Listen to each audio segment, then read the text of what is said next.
Confessions of an Addict, 16 months minus 1 week clean. I am a child of sin. I turned my back on God at the altar before I made it through my first communion. Born from sin and constantly revisiting the shrine in my mind from which I was resurrected, bathing over and over again in the blood of the Antichrist himself, and an eternal hell that I created where I walk alone, which, by definition, is the isolation from others. Abandoned, deserted, and detached, yet somehow never lonely, because I've grown accustomed to the lifestyle that comes as a part of the demonic being clinching at the appendages of this body.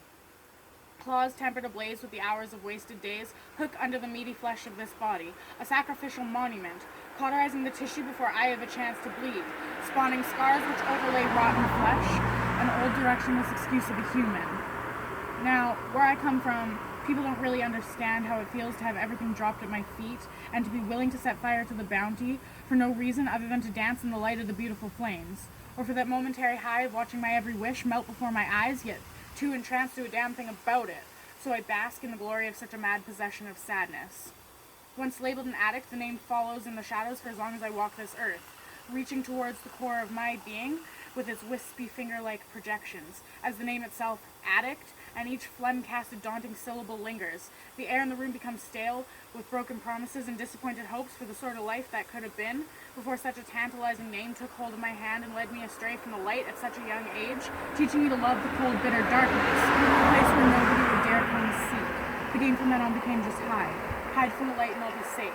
Nobody will be brave enough to put their own life at risk, to pluck me, bring me back in their hand like a flower, and keep me on display in a vase, pure and white as the flower of death itself. The same lily that will be present at a wedding. My wedding, in a blossoming garden in April that I didn't think I'd live long enough to see. The same wedding that I close my eyes to attend at night when I can pretend that I was an exile to live a life of solitude in this purgatory, where I will reside my entire lifetime, until my body withers in the heat and I lay down to die. See, now I live on borrowed time, and a second chance always comes with the price of having to stare death in the face, haunted with disgust at the very idea that there was a time when I would lay life itself on the line just to have one more line, existing momentarily between the seconds of time, only living long enough to go from high to high. But see, now on borrowed time, I have to figure out how to live a life without getting high. Remind myself every single day to stay clean, no matter how hard that may seem.